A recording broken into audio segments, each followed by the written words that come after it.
おはようございます。ケンです。今日は昨日に続いてテスラの第3四半期決算、いわゆる Q3 の結果についてお話をしていきます。昨日の動画ではカンファレンスコールの内容をお届けしました。そして今日はその結果を受けて海外のメディアやアナリストたちはどのように報じているのか、世界の反応をもとにテスラの今と未来をもう一歩深く掘り下げていきたいと思います。まず、テスラの Q3 決算の概要を簡単におさらいしておきましょう。売上高はおよそ281億ドル、前年同期比でおよそ 12% 増加しました。一方で、純利益はおよそ13億7000万ドルと、前年から約3割の減少、営業利益率も 5.8% まで下がり、テスラとしてはここ数年で最も低い水準になりました。つまり、売上は伸びたものの、利益率は低下しているという結果です。その背景には、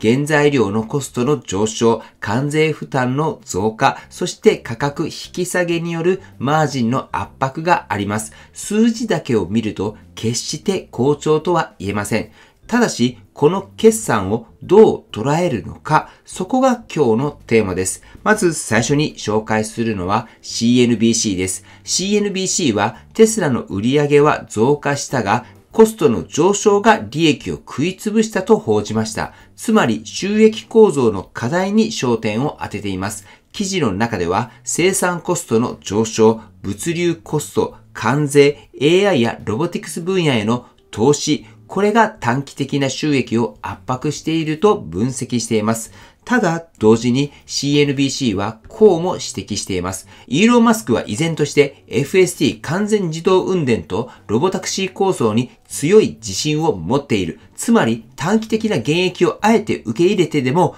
長期のビジョンを優先しているということです。この視点は数字だけを見ている報道とは少し違ってきます。では次に行きます。次はロイターです。ロイターはテスラは過去最高の売上を記録したが利益率は 5.8% に落ち込んだと冷静に伝えています。同時にテスラは車両の価格を引き下げることで販売台数を維持したが、その結果マージンを犠牲にしたと指摘。つまり量を取るか利益を取るか、この難しいバランスに直面しているとしています。ただ、興味深いのは、ロイターもまたエネルギー部門の成長に注目している点です。テスラのエネルギー貯蔵や発電ビジネスは前年比で 44% 増、まだ全体の売上に占める割合は小さいものの、この分野が将来的な収益ドライバーになる可能性を評価しています。続いてテスラリティ。ここはテスラ寄りのメディアとして知られていますが、今回の報道は比較的バランスの取れるものでした。彼らはテスラは車を売る会社ではなく AI とロボティクスの会社に進化していると強調しています。この点は僕も全くもって同感です。そしてイーロン・マスクさんがカンファレンスコールの中で語った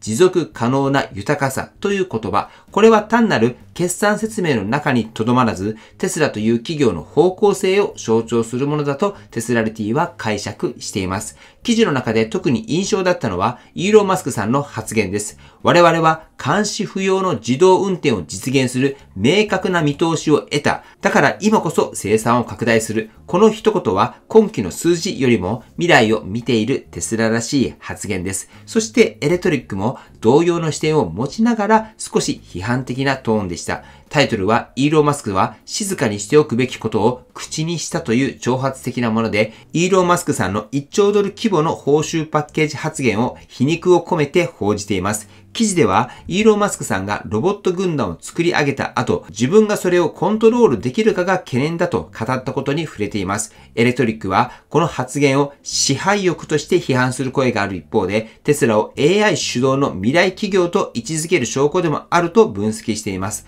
つまりイーロン・マスクさんが見ている未来はもはや車ではなく知能そのものだというわけです。一方、ドライブテスラカナダやインサイド EVs といった専門メディアはもう少し具体的な情報を掘り下げています。ドライブテスラカナダはサイバーキャブの生産が2026年第2四半期に開始される予定と報じました。これはイーロン・マスクさんがカンファレンスコールで直接語った内容です。ステアリングもペダルもない完全な自動運転専用車。この車両が実際に量産されれば、テスラの収益構造そのものが変わる可能性があります。インサイド EVs も同様にこのニュースを自動運転需要を見越した生産拡大として取り上げています。つまりテスラは FSD が完全に監視不要になったタイミングで車両の需要が一気に増えると見ているわけです。いわば今の生産拡大は未来の需要を先取りする投資というわけになります。そして最後に Yahoo ファイナンスアナリストのダン・アイブスさんはテスラ株は本来なら上昇しているべきだと述べています。その理由は短期的な利益低下よりも長期的な AI、自動運転、エネルギー事業への布石を重視しているからです。彼はこう言っています。今回の決算は過渡期の数字だ。テスラの真の勝負はこれから始まる。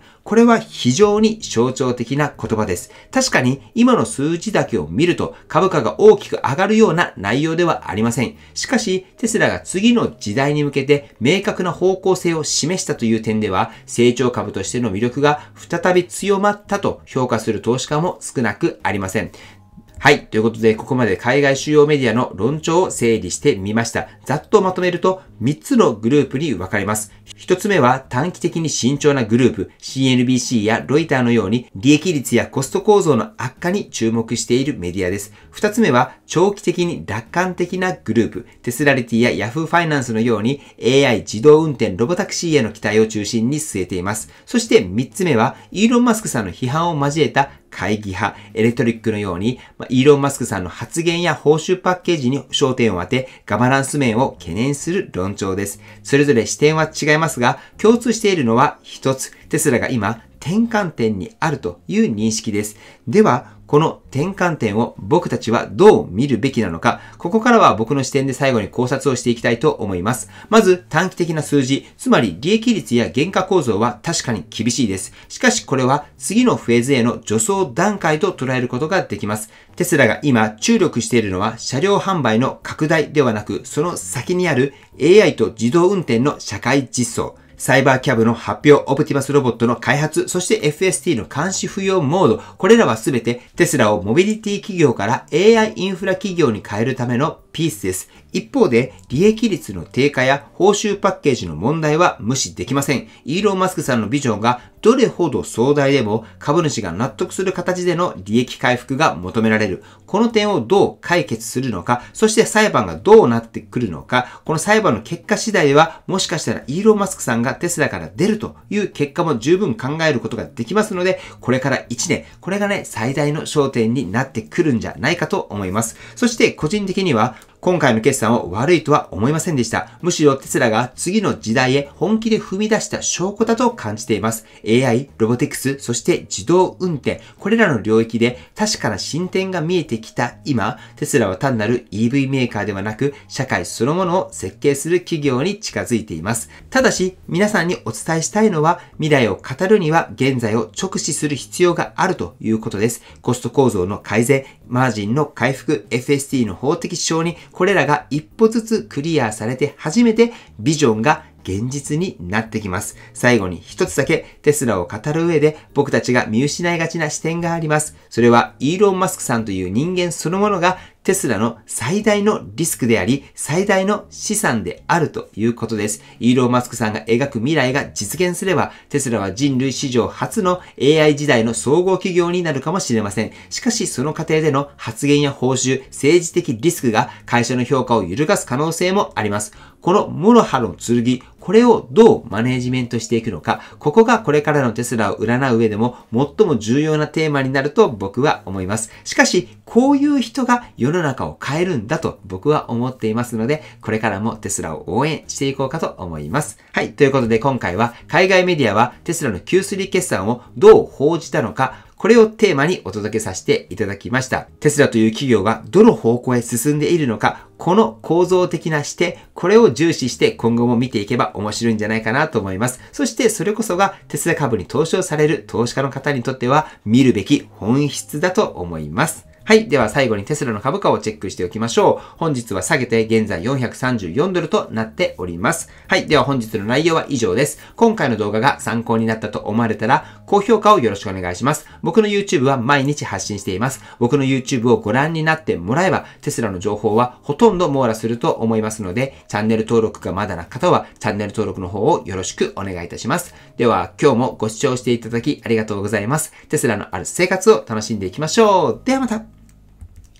追伸です。今日はこれから東京に向かいます。今日は東京にて高原クリニックイノベーティブスキャンに訪問します。このクリニックでは最先端の画像診断で検診を行っておりまして、院長の高原先生がテスラオーナーの方でクリニックに太陽光パワーウォールを導入されているみたいなので、その施設見学と僕は今回受けないんですけれども、一緒に行く方が高原先生のところで検診を受けます。その様子を見てこようかと思います。そして日曜日は朝の6時とかなり早朝ですが、ナノトップの勉強会をします。こちら品川でやりますので、朝めちゃくちゃ早いですが、9時ぐらいまでやる予定です。参加希望の方は LINE で連絡をください。また、Zoom でもつなぐ予定なので、Zoom に関しては僕が運営しているオープンチャットでリンクを送ります。そちらより参加されてください。オープンチャットの参加希望の方は LINE に登録してもらったらメデューの中にあると思います。わからない場合にはこちらも LINE で聞いてください。はい。ではこれから準備して東京に向かいたいと思います。はい。では本日も最後までご視聴していただきありがとうございます。素敵な一日をお過ごしください。ではまた。